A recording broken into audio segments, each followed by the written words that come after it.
ठीक है, तू जाके घर की साफ सफाई कर ले। थोड़ी देर बाद सास छत पर जाती है। वो देखती है कि उसके सभी गंदे कपड़े धूप में सूख रहे हैं।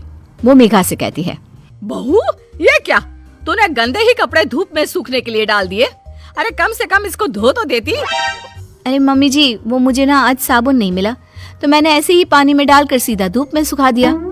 ओहो, जब साबुन ही नहीं था तो इतनी मेहनत भी क्यों करी?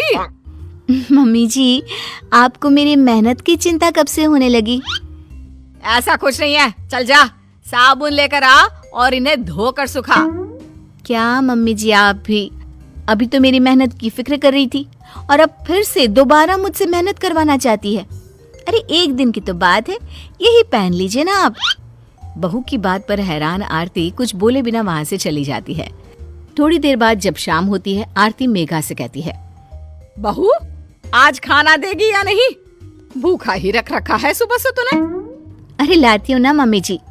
आरती को मेघा खाना देती है और जैसे ही आरती खाने का पहला निवाला अपने मुंह में डालती है, वैसे ही उसका मुंह जलने लगता है और गुस्से से तमतमाकर वो मेघा से कहती है, मेघा तुम पागल हो चुकी हो क्या? तुम सब भूल गई हो? अरे पहले कितना अच्छा बनाती थी सब, लेकिन अब तो सब कुछ सत्यानाश कर दिया है। क्यों मम्मी जी, अब मैंने क्या कर दिया? ये खाना देख रही है, इतना तेज नमक और लाल मिर्च तो तूने इतनी भरी हुई है कि मेरा मुंह जल रहा है इसे खाकर। अरे मम्मी जी, आपको ही तो थोड़ा तेज नमक और मसाले वाला खाना चाहिए था ना। कल मैंने ठीक बनाया था तो आपको अच्छा नहीं लगा, इसलिए आज मैंने थोड़ा सा नमक डाल दिया है और लाल मिर्च थोड़ी तेज कर दी। देखिए मैं भी तो खाना खा रही हूँ आपके साथ बैठकर, मुझे तो कुछ गलत नहीं लग रहा।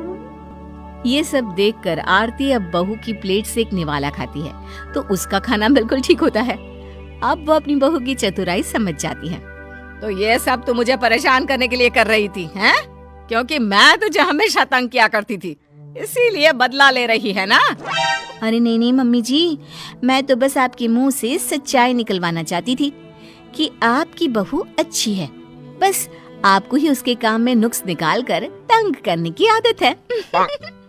अरे मुझे माफ कर दे, मुझे भी तुझे इतना परेशान नहीं करना चाहिए था। आप क्यों माफी मांग रही हैं? आप तो मेरी माँ जैसी हैं और माँ बेटी के बीच नोक-झोंक चलती रहती है, तभी तो कहानी में नमक, मिर्च, मसाला सब बना रहता है। इतना कहकर अब आरती और मेघा दोनों हंसने लगती हैं और सास बहू की कहानी इसी तरह चलती रहती है।